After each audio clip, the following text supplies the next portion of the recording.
Yana bitta yoshligimizning orzusi keldi. Mercedes-Benz W220 1998-yil 3.2 объем dvigateli modifikatsiya 112. Oldingi egasi aytibdiki, любой ustaga olib borsinlar, texnik tomonlama umuman ishi yo'q ekan. No, sizlar meni bilasizlar, men albatta hozir sizlar bilan birga haydab ko'raman. Tak hozir zavod qilamiz. Bismillah. Hop, zavod yaxshi. Android monitor turibdi. Klimat kontrol ishlayapti, chotki konditsioner.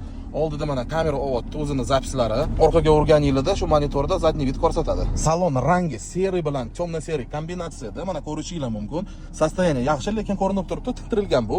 Tomimizda lyuk mavjud. Tak, men bu joyda kamchiligi bor. Mana bu plasmas yetmayapti, singan. Mana bu ruchkalari ham singan ekan. Endi ozgina mahallada aylanamiz, ko'ramiz hadovoy kачестволari. Tak, 3.2 motor uchun tortishi yaxshi. Endi bu sportivniy mashina emas. Hozir lejachi politsiyskiyda ham tekshiramiz. O'zimga ham qizuvdi, chunki egasi juda ham zo'r hamma narsa qilganman deyapti-da. Qani, hop.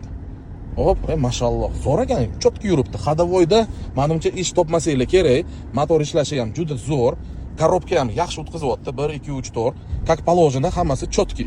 Mana shu salonga ozgina mehr bersanglar, mashina chotki bo'ladi-da, bolalar. No и, конечно, narxi ham sizlarga yoqadi, xudo xolisa. Gap yo'q, lekin orqa parda ham как положено ishlayapti. В общем и целом, 1998-yil Mercedes W220 3.2 объем dvigatelli, sal kam 400 ming kilometr probeg.